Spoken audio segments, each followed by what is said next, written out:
हमारी ऊंचाई और दूरी चल रही थी। प्रश्नावली 11.1 चल रही थी। इसके कुछ सवाल मैंने करा दिए थे। अब ये 11वां सवाल है, तो ज़रा 11वें सवाल को गौर से देखेंगे। एक नहर के एक तट पर एक टीवी टावर ऊर्ध्वाधर खड़ा है। ऊर्ध्वाधर माने होता है बिल्कुल सीधा, बिल्कुल टेढ़ा मेढ़ा नहीं, बिल्कुल सीधा खड़ा है। टावर के ठीक सामने दूसरे तट से एक अन्य बिंदु से टावर के शिखर का अन्वयन कोण 60 अंश है। इसी तट पर इस बिंदु से 20 मीटर दूर और इस बिंदु को मीनार के पाद से मिलाने वाली रेखा पर स्थित एक अन्य बिंदु से टावर के शिखर का उन्नयन कोण 30 अंश है। टावर की ऊंचाई और नहर की चौड़ाई दोनों आपको ज्ञात करनी है। देखिए सा कैसे करेंगे। तो सबसे पहले देखिएगा, ये एक नदी है। ये क्या है? नदी। और इसके एक किनारा ये है और दूसरा किनारा ये है। तो दूसरे किनारे पर आपका ये टावर खड़ा है।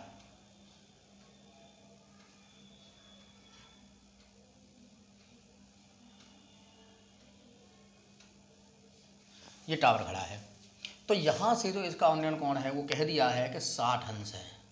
यहाँ तक कहानी ठीक है। अब इसमें कहा गया है कि इसी मीनार और इस बिंदु को मिलाने वाली रेखा पे ठीक 20 मीटर पीछे इसका जो उन्नयन कोण है वो 30 अंश हो जाता है। ये यहाँ से यहाँ तक 20 मीटर है। तो इस जो आपको वाकया दिया गया है, इसके आधार पर ये नदी की चौड़ाई याद करनी है और टावर की ऊंचाई आपको ज्ञात करनी है। नदी की चौड़ाई मान लीजिए आपकी d है। तो बिंदु मान लीजिए A, B, C, D। तो ये आपको लिखना पड़ेगा सवाल में कि माना CD एक टावर है और आपकी ये कौन सा बिंदु माना हमने B, BC नदी की चौड़ाई है और B से टावर के शिखर D का उन्नयन कोण 60 अंश है। B से 20 मीटर पीछे बिंदु A से टावर के शिखर का कोण 30 अंश है। अब यहाँ पर हम लेते हैं और मोस्ट इम्पोर्टेंट सवाल है, ये ध्यान रखें, बहुत इंपॉर्टेंट सवाल है, इसको जरूर करें। त्रिभुज BCD में tan थीटा बराबर लंब बटे आधार। थीटा की जगह 60 अंश, लंब की जगह h और आधार की जगह d। tan 60 का मान √3 होता है h/d।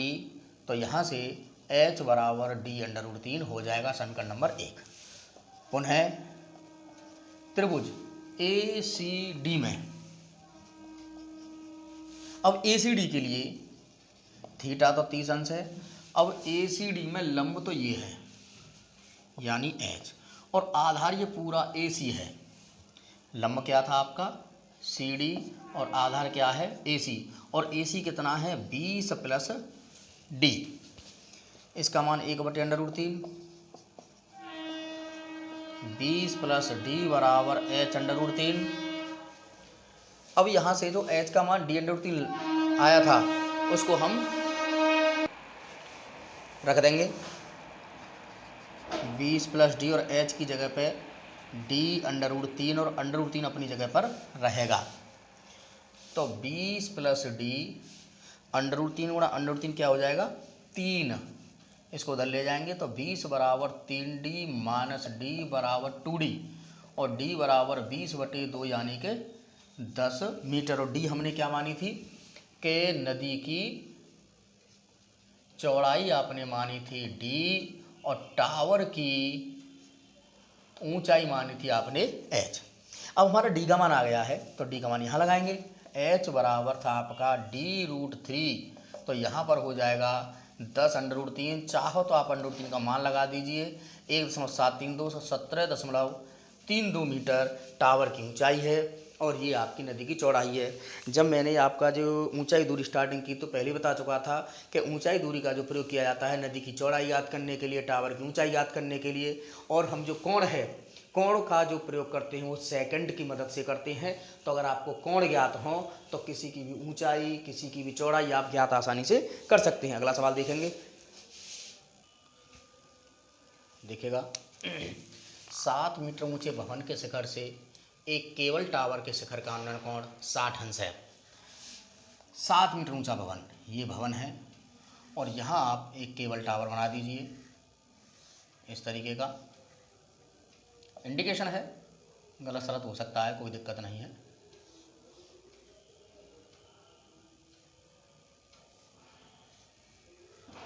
अब यहाँ से जो उन्नयन कोण है वो तो है 60 अंश, और जो अवनमन है, अवनमान है यहाँ से नीचे की ओर देखा गया है ये, तो वो है आपका 45।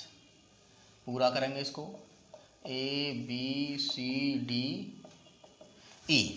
अब हमें टावर की ऊंचाई पूछी गई है। टावर की ऊंचाई मैं मान लेता हूँ H, और ये भवन की ऊंचाई दे गई है उसने 7 मीटर। 7 ये है तो 7 ही ये होगी, क्योंकि ये आयत है और आयत की आमने सामने की भुजाएं बराबर होती हैं। 7 ये होगी यहाँ से यहाँ तक, और ये पूरी H है तो ये रह गई H-7। H-7 यानी एक बार दोबारा ध्यान दें कि EA ये दी गई है 7 मीटर भवन की ऊंचाई, तो ये जो है आपकी BC वो EA के बराबर होगी 7 मीटर, क्योंकि आयत की भुजा।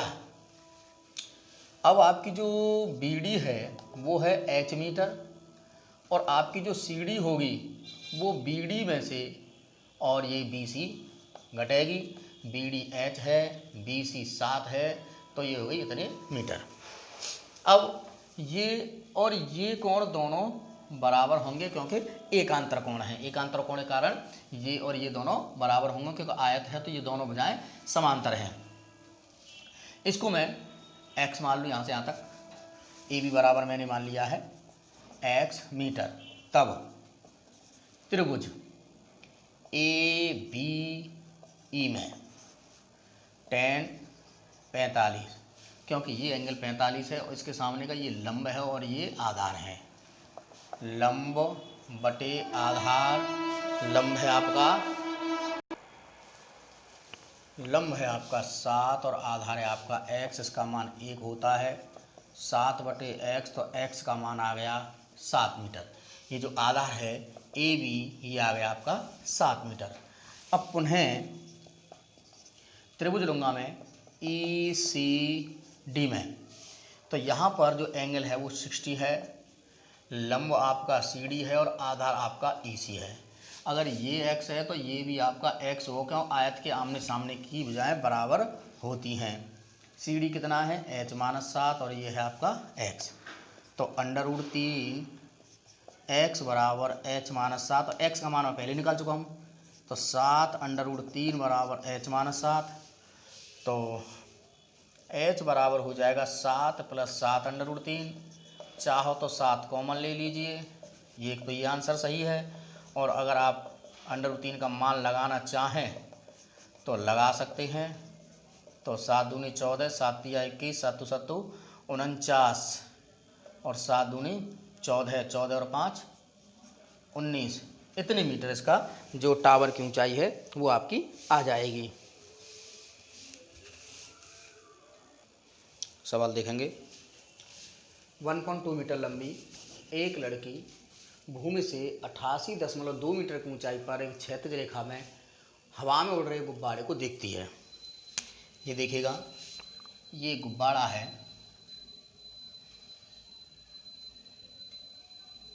और ये गुब्बारा उड़ रहा है और 1.2 मीटर लड़की है और ये इसको गुब्बारे को देख रही है, जिसका अनुमान कोण कितना है 60 अंश। और इस गुब्बारे की पूरी जो टोटल ऊंचाई है वो है 88.2 मीटर। ये टोटल ऊंचाई है। अब उन्नयन कोण घटकर जो है वो 30 अंश रह जाता है। अगर ये उन्नयन कोण बढ़ता तो इनके बीच की डिस्टेंस घटती। उन्नयन कोण बढ़ रहा है, इसका मतलब बीच की दूरी इनकी बढ़ेगी, अर्थात गुब्बारा आगे जाएगा। ये गुब्बारा यहाँ गया। अब जो उन्नयन कोण ये वाला कितना हो जाएगा 30 अंश। ये पहले 60 था, अब ये हो जाएगा 30 अंश। A B C D E F, ये हमने फिगर बना लिया है। अब इसको देखेंगे, ये मान लीजिए एफ जी। यहाँ पर जो गुब्बारे की ऊंचाई है, गुब्बारा है जी एफ, ये 88.2 मीटर आपके गुब्बारे की ऊंचाई दी गई है। लड़की की ऊंचाई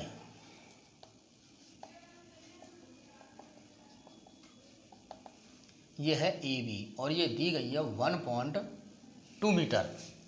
अतः जो लड़की की आंख से जो यहाँ से ऊंचाई ये मानी जाएगी सी एफ, यानी जी एफ माइनस सी जी, तो 88.2 में से 1.2 घटा के 87 मीटर चलेगी, क्योंकि अब हम लेंगे त्रिभुज बी सी एफ में वही tan थीटा बराबर लंब बटे आधार, थीटा की जगह आप लगाएंगे 60, पहले जो एंगल है वो 60 है, लंब आपका सी एफ है और आधार आपका बी सी है।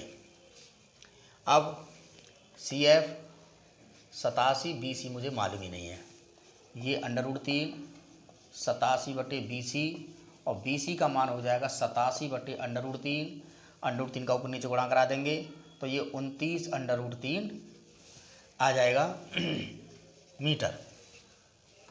अब पुनः त्रिभुज बी डी ई में जो गुब्बारा अब यहाँ से उड़ करके यहाँ पहुँच गया है, तो अब ये इस एंगल में लेंगे, तो यहाँ पर जो थीटा का मान है कोण वो 30 अंश है, तो हम यहाँ tan 30 लगाएंगे। लंब आपका ईडी रहेगा और जो आधा है वो आपका बीडी रहेगा, और मैं ये जो बीसी है सी डी दूरी चल के गया है, tan 30 का मान 1/√3, ईडी जो आपका सी एफ है वही आपका ईडी होगा, और बीडी का मान हम लगा देंगे BC plus CD। C F हम पहले निकाल चुके हैं 87, और ये BC निकाल लिया है 29 प्लस हमें ये CD निकालना है। 87 बराबर 29 प्लस CD, और यहाँ से जो CD का मान हो जाएगा 87 माइनस 29 बराबर ये हो जाएगा 58 मीटर। तो यही CD, पहले गुब्बारा यहाँ था अब गुब्बारा यहाँ है, तो गुब्बारे द्वारा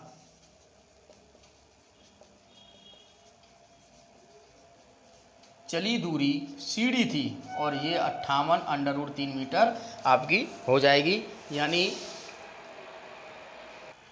गुब्बारे ने जो दूरी चली है वो 58 मीटर चली है। उत्तर तो ये भी सही है, अगर आप चाहें तो √3 का मान लगा देना 1.732, जो आंसर आए वो भी सही है, और 58 भी सही है। एक बार सवाल को दोबारा समझेंगे।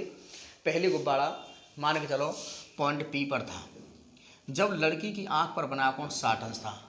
अब गुब्बारा पहुंच गया पॉइंट Q पर, अब लड़की की आंख पर बनाया कोण 30 अंश है, तो हमें ये बताया है कि इस गुब्बारे ने ये वाली डिस्टेंस कितनी चली है। ये मान के चलो x है तो ये चली है, तो उस तरीके से पहले हमने ट्राइंगल लिया है BCF में, फिर लिया है BDE में, उस तरीके से मैंने CD निकाला है, तो जो CD है वही गुब्बारे द्वारा चली गई दूरी है, तो हमने गुब्बारे द्वारा चली गई दूरी 58 √3 मीटर ज्ञात कर ली है। यही आपका उत्तर होगा।